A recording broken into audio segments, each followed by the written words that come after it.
One of the most significant wars of the past 50 years is one we rarely hear about. In 1980, two of the Middle East's most dominant nations, Iran and Iraq, engaged in 8 years of some of the worst trench and chemical warfare since World War I, leaving both nations devastated. This conflict fractured the Middle East along lines that still influence nearly every dispute in the region today. It set Iraq and the US on a course that ultimately resulted in the American invasion. And it shaped Iran's often antagonistic relationship with the rest of the world. This is the Iran-Iraq War. It's 1979, and Iran is in the midst of a revolution.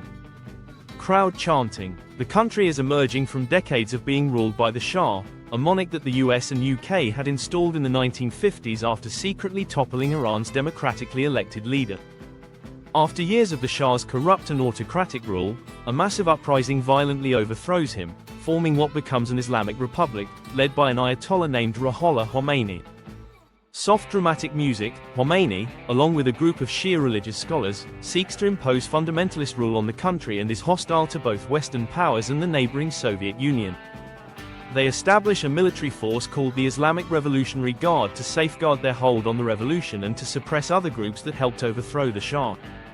The US watches this in disbelief. Their closest ally in the region, a major oil supplier, has transformed from friend to fierce adversary. But the largest shockwaves of this revolution are felt across the Middle East. Iran begins broadcasting messages to Arab countries like Saudi Arabia, Lebanon, Kuwait, and Iraq, urging people to rise up and overthrow their own rulers.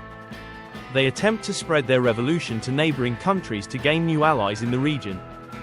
Nearby leaders, most of them Sunni Muslims, are wary of this.